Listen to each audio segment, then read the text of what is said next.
the Transformers. Made from a bunch of different Japanese toy lines themselves, it was combined in the US market as the series we all know and love today. And here's the thing, Transformers never left us. From the G1 cartoon to the Generation 2 toy line to Beast Wars to the Unicron trilogy, it never left us. Then, in 2006 or 7 or thereabouts, they decided to get a director to handle the Transformers film franchise. We all know and love him, or hate him, or really, really hate him, Michael Bay.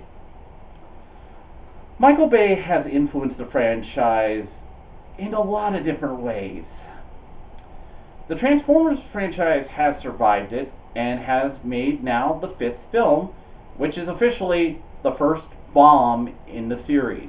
Forbes reported a couple days ago that it's been struggling in America and doesn't look like it's going to do well in the rest of the world either. This is the first time those films have bombed, believe it or not. And throughout them, Michael Bay has officially directed more Star Wars movies than George Lucas, has made about the same amount of movies as Paul Wes Anderson has made the Resident Evil series, and has somehow stuck on this franchise. He has said this year that he will leave the franchise, but also Mark Wahlberg has said he's planning on returning.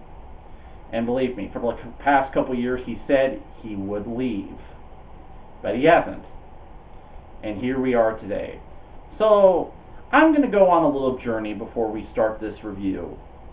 Let's explore the Transformers themselves in the Michael Bay movies. Megatron kills Jazz, rendering the Earth with only 4 Autobots. That's the end of the first movie. A Decepticon named the Fallen attacks Earth, and Optimus Prime has to use the corpse of his best friend Jetfire to fight him. Also, Devastator's in there. I'd rather not talk about that scene. I could talk about the third one and all its myriad stupid plots, but I gotta focus on the major point. Optimus Prime found out his friend betrayed Cybertron. He kills Megatron and Sentinel Prime. That's the end. That's all you need to know from the third one. That's what we got. And I know I don't have enough budget to do the giant worm. In the fourth one, Optimus Prime rides a dinosaur. I really have nothing else to add to that. So why did I sum up those movies like that? In the lowest quality toy form I could. Well, I want to make a point, is that Transformers is a weird franchise for one specific reason. It's been all about the Transformers themselves. You see, humans don't really factor into the Transformers mythos. At least not as much as compared to other mecha franchises like Gundam or Mazinger or any of the big ones in Japan. Heck, even in America itself, it is kind of unusual in the fact that humans aren't the pilots, humans don't really do anything. It's always been about the Transformers themselves. A comic book writer named Mike Costa wrote a run on Transformers where he was quoted as saying, "I don't relate to Transformers because they are immortal robots." But the fandom would disagree about that. The Transformers fandom is built on by people who love the characters, who love the stories, who love the cartoons, who love the comics. The UK comic scene was all about the comic. A little jump cut there. The UK scene in England for Transformers was all about the comic book because it had strong stories that they remembered, that they grew up with. So, like I said, Transformers, all about those robots. And the Michael Bay movies are all about something else. So, why do I have to summarize that? Why do I have to make a big deal about how he treats the robots in those films? They're explosion fests. Well, here's the thing. Nobody's ever said this about Michael Bay as a director or any of these movies, as far as I can tell. This hasn't been said about them, but the Transformers are not characters in those movies. They're disasters. And what do I mean by disasters? Not disasters in terms of they're badly written. Okay, they are badly written. Not disasters in terms of horribly directed. No, they're disasters in a disaster film. They're the storm in Twister. They're the events in like 2012. All those shitty, terrible disaster films you remember of people just running around, running from things. Those are what the movies come from. Those are what those movies are about. The Transformers themselves are disasters, and thus the movie keeps treating them not as characters. They show up and do things. The Decepticons are twisters who come in and ruin shit. The Autobots are the lucky save that will protect the humans from those twisters. That's how they're treated in the films. Michael Bay isn't making Transformers. He's making disaster films. Now, some people might be thinking in terms of Zack Snyder, Man of Steel stuff. But I'll give Zack Snyder a little credit. At least his Twister has some charisma to it. So, those movies are just disaster films. And that's how it's been for the past 4 movies. I could go on and on about how he makes them like that. Like, from the fact that anytime you see the only people you ever see in danger in those movies are the human characters. There's never really a scene, unless it's with Optimus or Bumblebee, that you have to think, oh my god, those characters are in a horrible situation. I hope they get out. No, he always forces that on the human characters.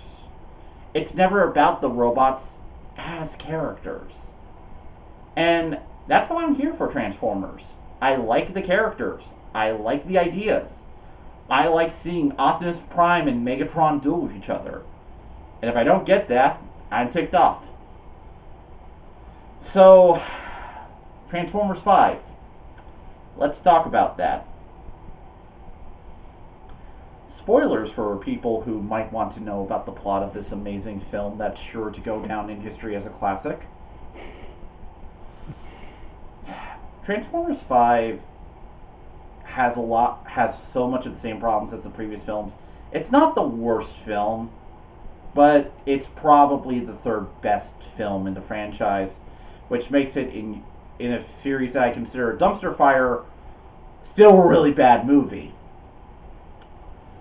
So, what's it about? So, you know how I was talking about how Transformers don't matter in the film, how they're disasters? This film is called The Last Knight. Now, you might be thinking, The Last Knight obviously refers to a Transformer. Now, I'm going to blow your mind here. No, it does not refer to a Transformer. It refers to fucking Mark Wahlberg's character of Cade Yeager. Cade Yeager, the guy who has a name that can only fit in an 80s movie, possibly with the soundtrack to Highway to the Danger Zone. That dude is The Last Knight. And this movie has one of the most unique problems of the fact that it probably has too much lore for a Michael Bay film. Now you might be wondering, aren't Michael Bay films just explosion fests? Oh god, I wish there were. I'm one of those people who can't turn their brain off during a movie. If you give me details about things, I will start piecing things together at a really, really fast rate. Michael Bay films have had a lot of weird conspiracy lore. The fact is, if you want to kind of get a good idea of like what the plots of the Transformers films can basically be boiled down to, I'm gonna do this. This is a meme. I'm so sorry. Transformers. They've had such an effect on Earth's culture. They have been apparently around since World War II. Maybe dating further back, because apparently the Dinobots have been on Earth since prehistoric times. They've also been around since King Arthur times. We've always had Transformers. And basically, Everything in our world comes from Transformers. That's the lore of the Michael Bay films. That's what everything is. Now, on some level, this can get really offensive. Harriet Tubman. She was part of an ancient order to protect the Transformers from being known in the public. She wasn't just hiding slaves, she was hiding Transformers. I'm not kidding. You see a picture of her. Abraham Lincoln. Oh, by the way, in England during World War II, apparently we also had propaganda posters with Transformers on them. Bumblebee was in the war effort. Bumblebee fought Nazis. Literal Nazis. Not like the stupid Nazis we call each other. Like actual, legitimate swastika wearing Nazis.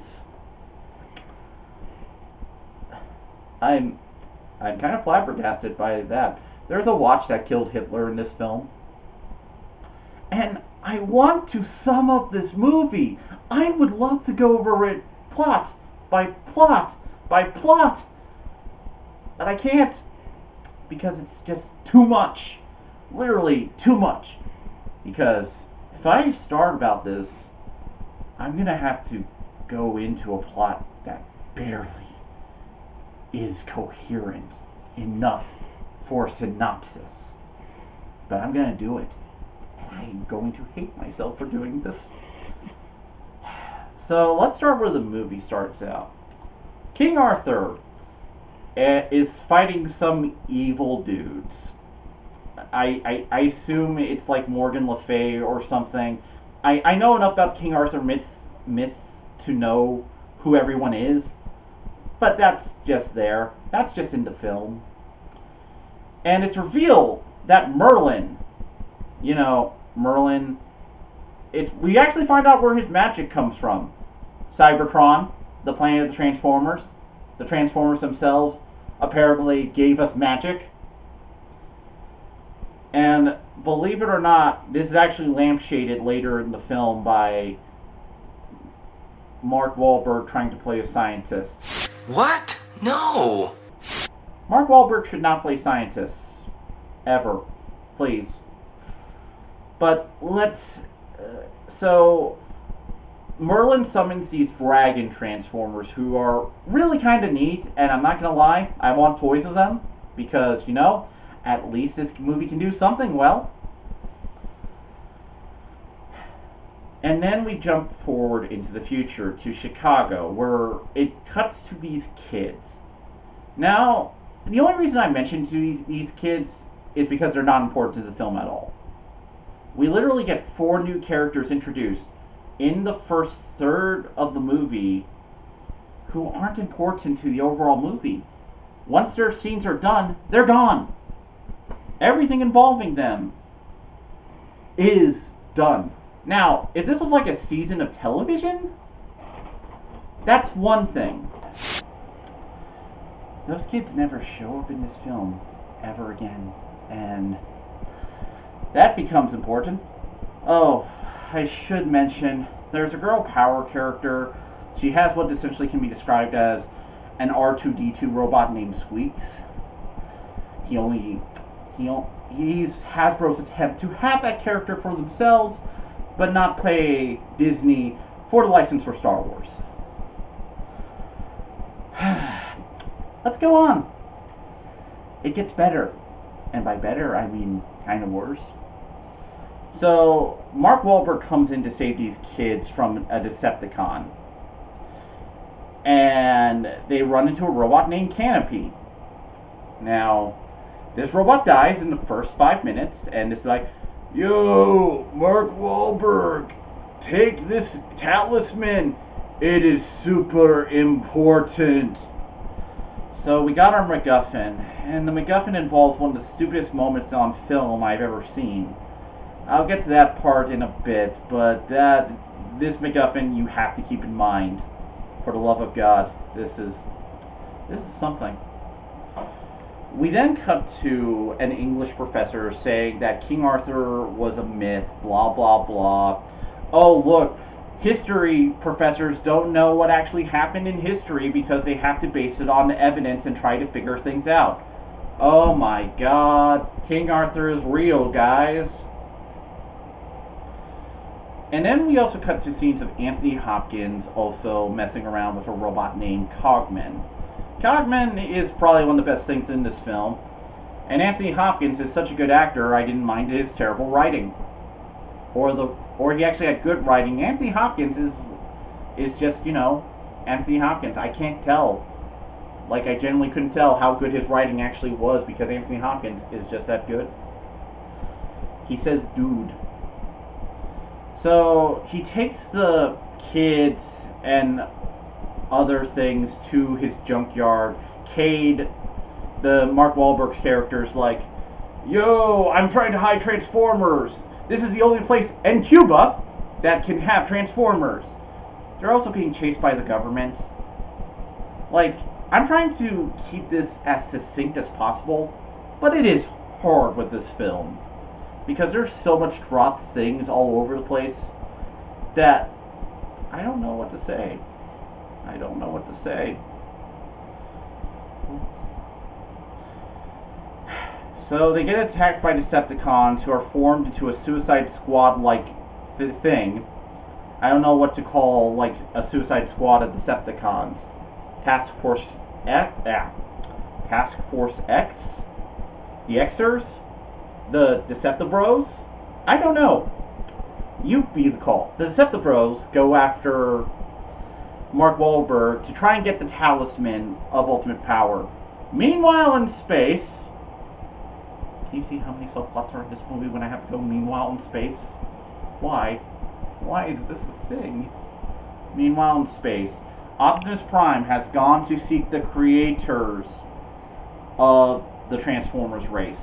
Now, I'll give this movie credit. It actually does have some subtlety, somehow, in plot, in a Michael Bay film.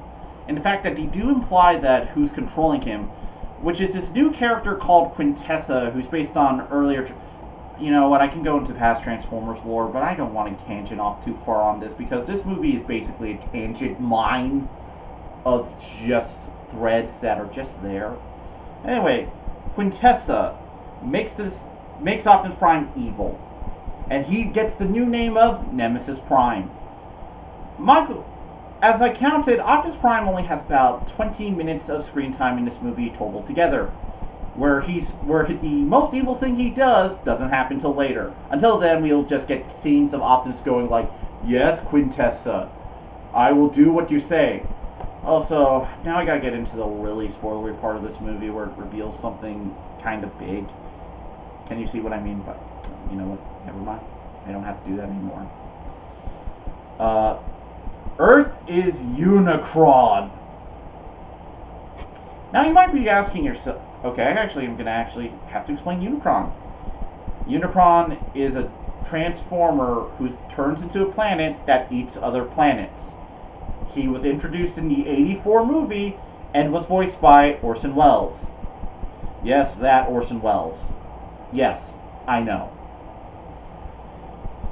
Apparently, Earth was actually Unicron all along, which is a good twist if I didn't see it in Transformers Prime years ago.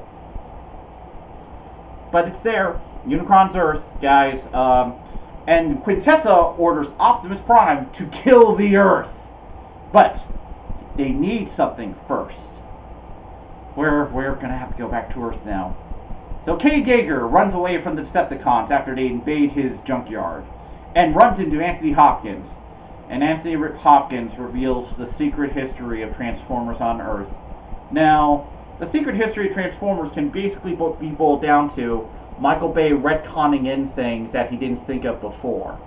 If this was an entire season of television, this might work, but there's so many different ideas in this film, I would say it's setting up a cinematic... Oh. I just got that. Well, during this talk, he reveals that he's part of an ancient covenant of people who've been protecting Transformers. The Witwickens.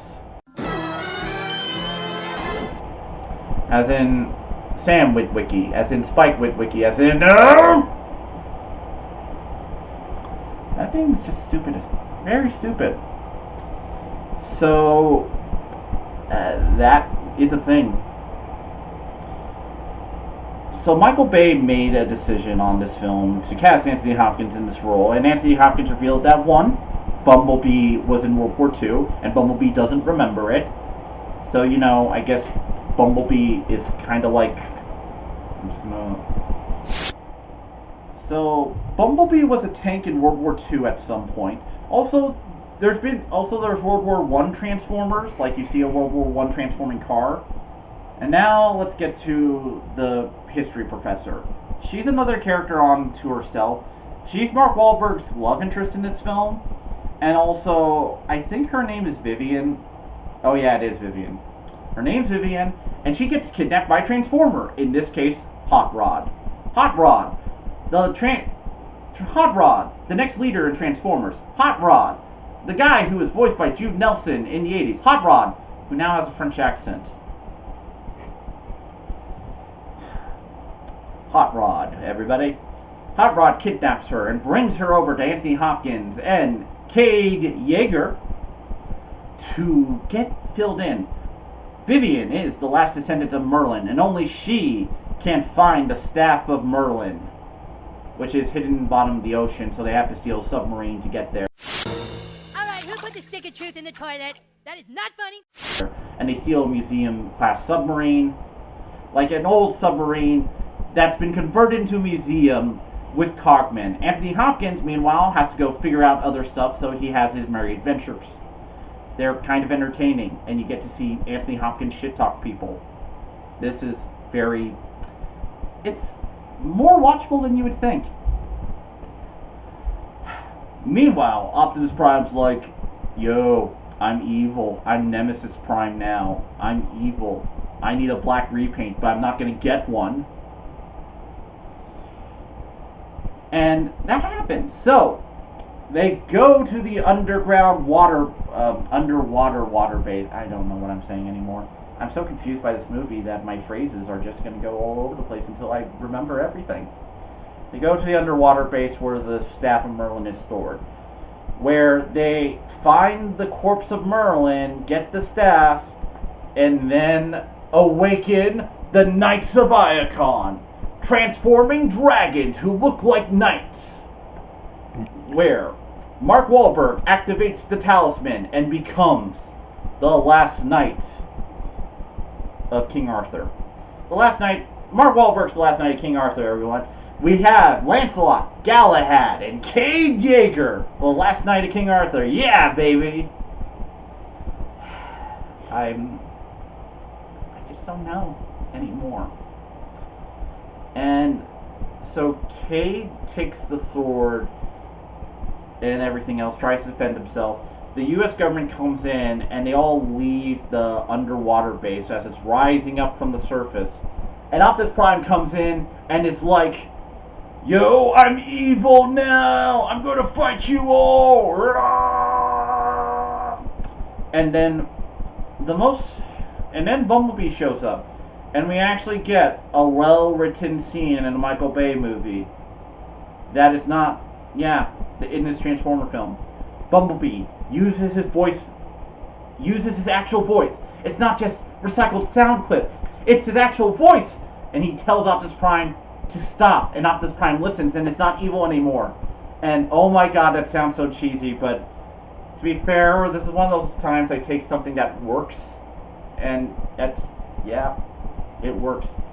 So then, Megatron comes in, and apparently, he's working with Contessa! Dun dun dun! Megatron, who has, so far in these movies, worked for a bigger bad than himself in each one of them when he's supposed to be the ultimate evil. Oh my god, I hate this film franchise.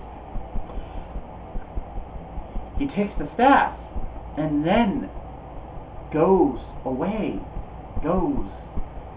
to Stonehenge. So to use the staff to drain life from the earth and kill Unicron, they have to go to Stonehenge. but where apparently that was what Stonehenge was made for. That's the secret of Stonehenge, guys. We solved it. Michael Bay has solved every mystery on Earth. It's just Transformers, guys. Just Transformers. And then the Knights. Let me talk about the stupidest part of the movie now, because we're gonna get super anime, very anime. So anime, my hair might be turning blue. I don't know anymore. So the Knights of Iacon come out from the water base and start trying to kill Optimus Prime because he's been tricked into helping Quintessa, and he has to die for it. And Mark Wahlberg takes his magic talisman sword and blocks a sword swing from a Transformer. Now, in this film, they introduce Cogman, who's about the size of a human. So you know, there's human-sized Transformers. No. He blocks the sword of a full-size Transformer with a human-sized sword. Either Mark Wahlberg works out like a madman, works out so much that apparently he can defeat a robot arm, a giant robot arm, and this movie has gone full anime in the worst way possible. So Mark Wahlberg saves Optimus, and the Knights are like, yo, let's all go to Stonehenge and take on Megatron. So all the Autobots go to Stonehenge to try and stop everything. Now, at this point, now that I got all the bullshit out of the way, I can actually now sum up what happens in succinct sentences for all of you. Anthony Hopkins dies. Gets kind of a stirring scene, except it's kind of ruined by the last line. In all the years I served the Lords, you were the coolest. That's an actual line from the film. Optimus Prime defeats Megatron, saves the Earth, and then Optimus ends every movie like we always do. Autobots, come to Earth. We are here, and we are waiting for you. Also, we need more toys to sell the people. And that is Transformers 5. So, what can I say? My theory on the Transformers being disasters in their own film still is true. I could go on about every little thing because there's so much to talk about with Transformers. I could go over the racism. I could go over the explosions. I could go over the very shitty human characters we are stuck with for this entire film franchise. I could go over every single thing. But I'll tell you this. It's not the worst film, that's two. And I'm going to say this. I'm a Transformers fan at heart. It's not my favorite franchise of all time, but I've always enjoyed what I've seen. From the weird anime, from the comics, from the CGI TV shows, from everything I've seen in Transformers, I've managed to find something to enjoy. And while there are robots smashing each other, the best writing is not in the film franchise. When I look for films, I look for really good writing. And anything can be written well. And to tell you the truth, one of the things I like about Transformers is that it will always surprise me. Transformers has always surprised me with its depth, its characters, its moments. From when Optimus Prime died in the movie, to Beast Wars and introducing the idea of a soul to Transformers. From the death of Dinobot. From the surprising, stirring, heroic sacrifice of Starscream and Armada. From the really good More Than Meets the Eye comics. From Simon Furman and his catchphrases, like a vast, predatory bird. From everything to Transformers, I've always found something to love. And there's also much in this franchise to offer. The fact is, the most expensive part of the franchise to make does not have the best material. Like, imagine saying that. To some people, the best material from comics are the movies. And I hate that line of thinking, but they think it. When this franchise, own film franchise, does not have its best writing, what does that say about us? What does that say about Hollywood? The fact is, these movies are so expensive to make. Like, what? How hard is it to hire writers? We know most of them are starving out trying to drink enough coffee to write that damn manuscript. How hard is it to get those people on board? Because, let me tell you, the franchise is going to be here long after we're gone. It's managed to survive so many things. And with this film bombing, who knows what's next? Maybe the next film franchise will be good. Maybe it'll be so different from Michael Bay, we'll just forget about the Michael Bay films in a couple years and think of them as weird flukes. But Transformers is one of those franchises people underestimate because they think of the Michael Bay films. And that should not be the case. Because there's so many good moments, so much great animation, so many good characters that have distinct personalities. Like, if I describe Starscream to you, you know who Starscream's going to be if you're a Transformers fan. The treacherous aide to Megatron. The guy who wants to take over Decepticons. In those films, if you look at Starscream's character, he's the loyal aide to Megatron. Even though every toy of Starscream from those movies says he's waiting to betray Megatron. He's gonna do it one day. Yeah. That's character. That's an actual character I would want to see, but I'm not gonna find it in these movies.